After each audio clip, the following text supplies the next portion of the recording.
नामक गांव में सतिया नाम का एक हलवाई रहता था। सतिया की बनाई मिठाइयाँ उसके गांव में बहुत ही मशहूर थीं। वो जितनी भी मिठाई दिन भर में बनाता वो सभी शाम तक बिक जाती। उसके गांव के अलावा आसपास के गांव के लोग भी सतिया की मिठाई के दीवाने थे।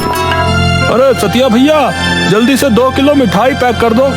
शहर से मेरा भाई आया हुआ है ना, उन सभी को तुम्हारी बनाई मिठाई बहुत पसंद है, इसलिए वो जब भी यहाँ आता है तो तुम्हारी दुकान की मिठाई लेकर ही वापस जाता है। हाँ, मैं अभी पैक किए देता हूँ। सतिया की दुकान की मिठाई सभी लोगों को बहुत पसंद थी। सतिया बहुत ही सफाई और ईमानदारी से मिठाइयाँ बनाता था। सतिया का बेटा राजू भी अपने पिता के साथ दुकान पर उनकी मदद करता था। एक दिन सतिया की दुकान पर पास के शहर से मनोज नाम का व्यक्ति आता है। अरे वाह भैया, तुम्हारी दुकान की मिठाई का तो कोई जवाब ही नहीं। शहर में मेरी भी मिठाई की दुकान है, परंतु तुम्हारी दुकान की मिठाई का स्वाद तो लाजवाब है। शुक्रिया साहब। मेरी भी मिठाई की दुकान है, परंतु तुम ऐसा गजब का स्वाद कहाँ से लाते हो, हमें भी बताओ। साहब, मैं सारी मिठाइयाँ शुद्ध देसी घी में बनाता हूँ और घी भी मैं खुद ही घर पर बनाता हूँ। मेरे पास अपनी गाय है, उसी का दूध निकालकर शुद्ध देसी घी और खोया तैयार करता हूँ और उसी से सारी मिठाई बनाता हूँ साहब। अच्छा, तो अगर मैं तुमसे रोजाना 20 किलो मिठाई खरीदना चाहूँ तो क्या तुम बना सकते हो? मेरे पास जितना शुद्ध घी होता है मैं उतनी ही मिठाई बनाता हूँ, और वो सारी तो मेरे अपने गांव में ही शाम तक बिक जाती है। उससे ज्यादा मिठाई बनाना मेरे बस की बात नहीं है साहब। सतिया का बेटा राजू भी उन दोनों की बातें सुन रहा था। वो थोड़ा लालची किस्म का लड़का था। मनोज के जाने के बाद वो अपने पिताजी से बोला, पिताजी, वो व्यक्ति हमसे 20 किलो मिठाई रोजाना लेना चाहता है, तो आपने मना क्यों कर दिया? सोचिए, उसको इतनी मिठाई बेचने पर हमें रोजाना कितना फायदा होगा। बेटा, तुम जानते हो कि मैं शुरू से ही अपने हाथों से बनाई शुद्ध घी की ही मिठाइयाँ बनाता हूँ। अब जितना शुद्ध घी मेरे पास होगा उतनी ही तो मिठाइयाँ बनाऊंगा ना। परंतु पिताजी, हम बाजार से भी तो देसी घी और खोया खरीद सकते हैं ना, फिर हम ज्यादा मिठाइयाँ बना पाएंगे और ज्यादा मुनाफा कमा पाएंगे। सतिया एक सीधा साधा व्यक्ति था। उसने कभी भी मिलावट या ज्यादा कमाने के बारे में नहीं सोचा था। बेटा, हमारी मिठाइयाँ इसलिए इतनी मशहूर हैं क्योंकि वो घर के बनाए शुद्ध घी से बनती हैं। अब बाजार के घी पर मैं भरोसा नहीं कर सकता बेटा, पता नहीं उसमें कितनी मिलावट हो। परंतु पिताजी, आप जितना समय घी बनाने में लगाते हैं उतना समय और मिठाइयाँ बनाने में लगाएं तो हमें ज्यादा मुनाफा हो सकता है। आजकल सभी हलवाई ऐसा करते हैं। कल से मैं बाजार से देसी घी ले आऊंगा और हम उसी से मिठाइयाँ बनाएंगे, किसी को कुछ पता नहीं चलेगा। राजू तरह तरह की बातें बनाकर सतिया को अपनी सोच में फंसा लेता है। अगले ही दिन राजू बाजार से घी खरीद कर लाता है। पिताजी, मैं देसी घी खरीद लाया हूँ। आज आप दुगनी मात्रा में मिठाई बनाने की तैयारी करें और मनोज को भी 20 किलो मिठाई देने की बात पक्की कर लें। राजू जैसा कहता जा रहा था, सतिया उसकी बातों में आकर वैसा ही करता गया। उसने बाजार के लिए लाए देसी घी को अपने हाथ से बनाए घी में मिलाकर और दुगनी मात्रा में मिठाइयाँ तैयार कर दी। मनोज मिठाई लेने के लिए सतिया की दुकान पर आया। भैया, क्या हमारा ऑर्डर तैयार हो गया है? मैं गाड़ी लेकर आया हूँ, उसमें तैयार मिठाइयाँ रखवा दें। राजू ने जल्दी से मिठाइयों के डब्बे मनोज की गाड़ी में रखवा दिए। मनोज भैया, आपको यदि रोज 20 किलो मिठाई चाहिए तो हम बना दिया करेंगे। अरे वाह, ये तो बहुत अच्छी बात है। मैं रोजाना सुबह आकर यहाँ से मिठाइयों का ऑर्डर ले जाया करूँगा। इस तरह से सतिया और राजू ज्यादा मिठाइयाँ बनाने लगे और उनका ज्यादा मुनाफा होने लगा। पिताजी, देखा आपने हमारी मिठाइयाँ कितनी मशहूर हो रही हैं। मनोज रोजाना हमसे 20 किलो मिठाई ले जाता है। हमारा मुनाफा भी दुगना हो गया है। और आप तो ऐसे ही चिंता कर रहे थे।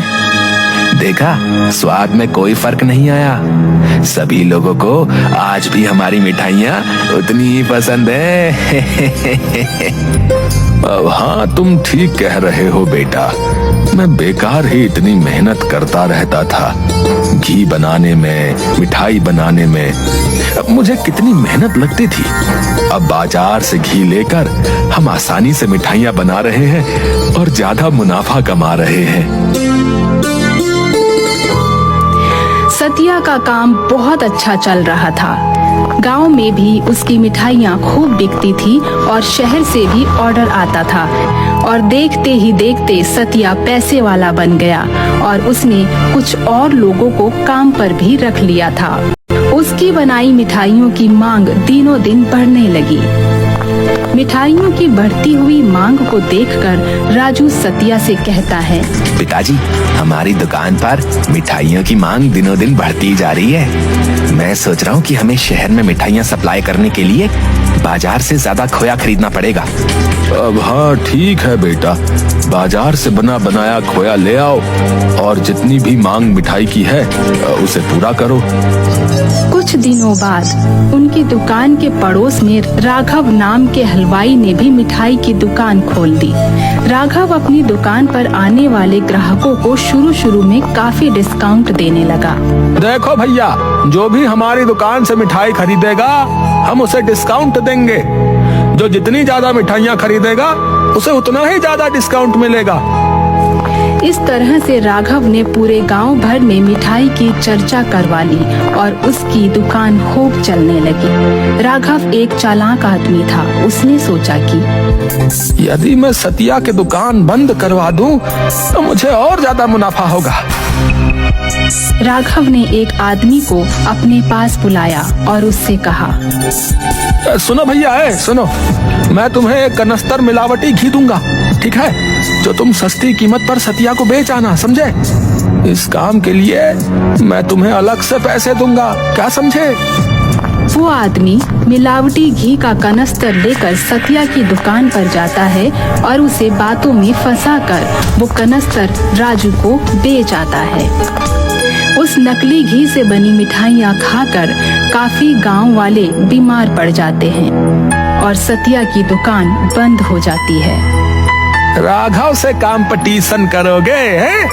अब आई अक्ल ठिकाने बाप बेटे की। राजू को एक दिन वही व्यक्ति मिलता है जिसने उसे मिलावटी घी बेचा था। तुम वही आदमी हो ना जिसने मुझे नकली घी बेचा था? तुम्हारे उस घी से बनी मिठाइयों की वजह से मेरी दुकान बंद हो गई। सच सच बताओ, वो मिलावटी घी तुम कहाँ से लाए थे? सच बताओ, वरना मैं तुम्हें पुलिस के हवाले कर दूंगा। अरे नहीं नहीं, मुझे पुलिस के पास नहीं जाना। मुझे तो राघव मिठाई वाले ने लालच दिया था और पैसे भी दिए थे। राजू को सारा माजरा समझ में आ जाता है और वो उसे सबक सिखाने की सोचता है।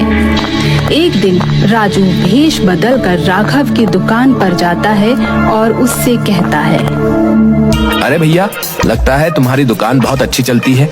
सारा दिन तुम्हारी दुकान पर भीड़ लगी रहती है। सब भगवान की कृपा है, दुकान बहुत अच्छी चलती है भैया। यदि तुम चाहो तो ये मुनाफा और बढ़ सकता है। मेरा घी का व्यापार है। पास के गांव में बहुत से लोग मुझसे भी लेते हैं। मेरा माल बहुत ही अच्छा होता है और दाम भी काफी कम है। यदि तुम कहो तो मैं तुम्हारी दुकान पर भी घी पहुंचा दूं। राघव कुछ देर सोचता है और लालच में आकर राजू की बात मान लेता है। राजू राघव की दुकान पर पहुंचता है। लो भैया, तुम्हारा ऑर्डर आ गया है।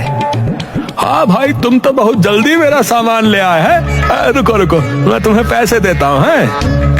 राघव जैसे ही राजू से पैसे पकड़ता है तभी फूड इंस्पेक्टर राघव की दुकान पर छापा मारता है और उसे रंगे हाथों नकली घी लेते हुए पकड़ लेता है। राघव को जेल हो जाती है और उसकी दुकान बंद हो जाती है। पिताजी, मुझे माफ कर दीजिए।